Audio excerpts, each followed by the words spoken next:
After you've made up your mind to join a top MBA program, the first big step would be to get a high GMAT score. In this video, we'll touch upon all the basic information you need to know about this important but feared test.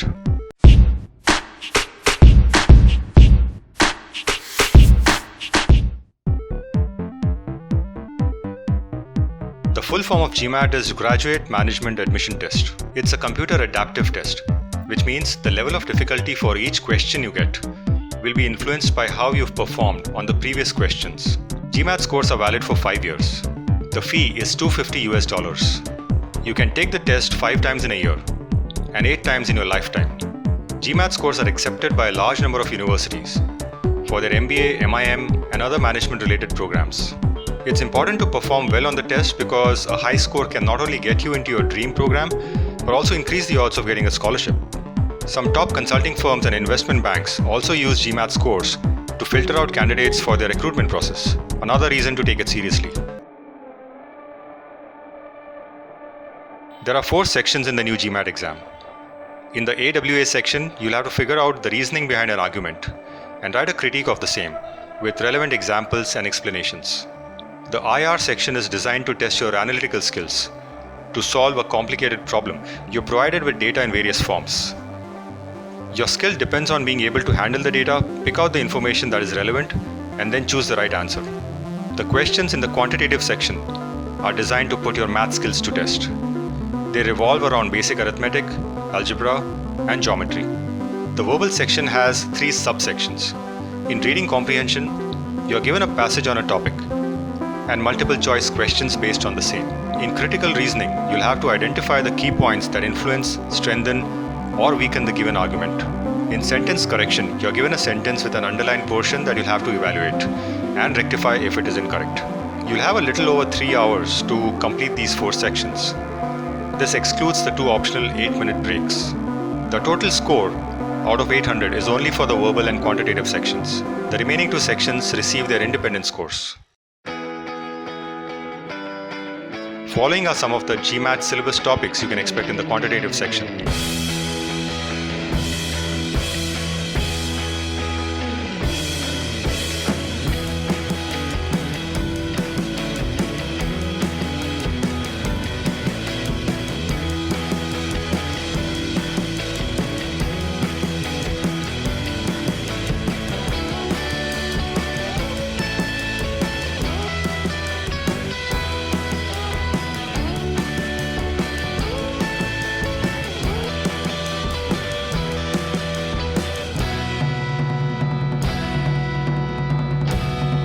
The GMAT syllabus for the verbal section includes basic grammar rules.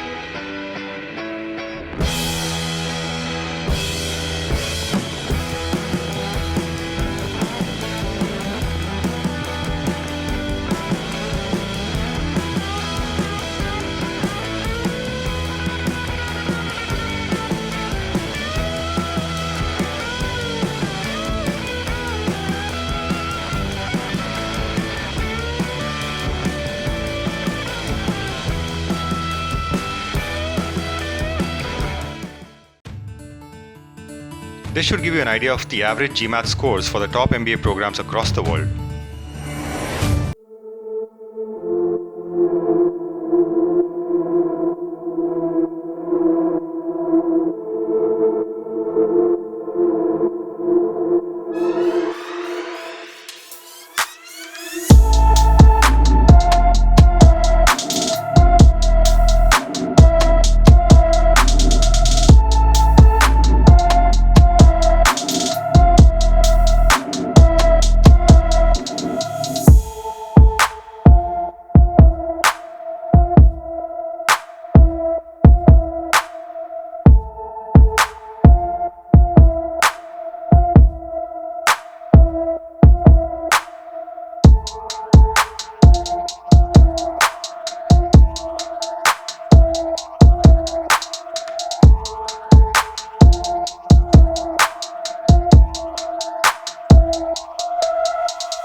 take the test anytime in the year.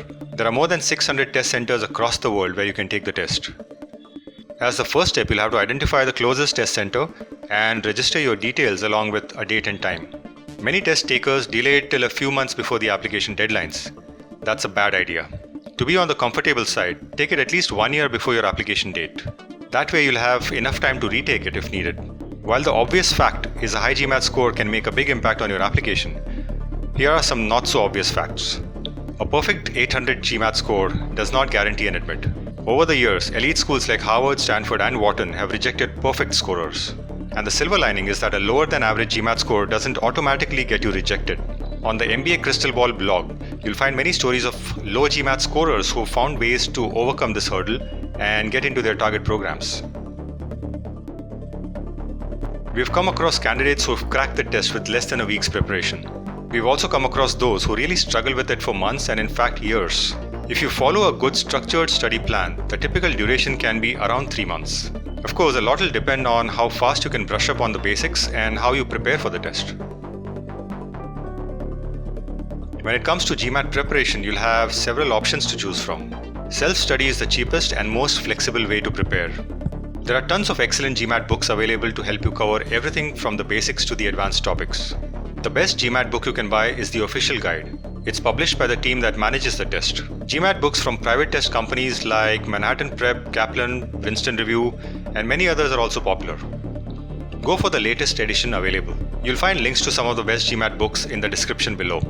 If you're comfortable with the traditional classroom approach, you'll find many test prep companies in your neighborhood. Candidates in smaller towns may have an issue finding a good coaching center. This is where the next option works well. All you need is a computer and good internet connection, and you can access online GMAT courses from home or office or when you're sunbathing on a beach. When you need more hand-holding and the earlier options haven't worked out, it may be helpful to hire a personal tutor who can help you identify the weaknesses and fix them. Visit our website to find out more on free GMAT test prep material, GMAT mock tests, and tips to crack each section. While your focus right now is on preparing for the GMAT, here's an important point for you to keep in mind. Don't ignore what you need to do after getting a good score. That is, selecting the right B schools, creating a strategy for your application, creating a storyline that connects all the dots in your profile. My book, Beyond the MBA Hype, should give you a good overview of what you should start thinking about. Contact us when you have a competitive GMAT score in hand, and we'll help you tackle the next phase. Good luck with the GMAT.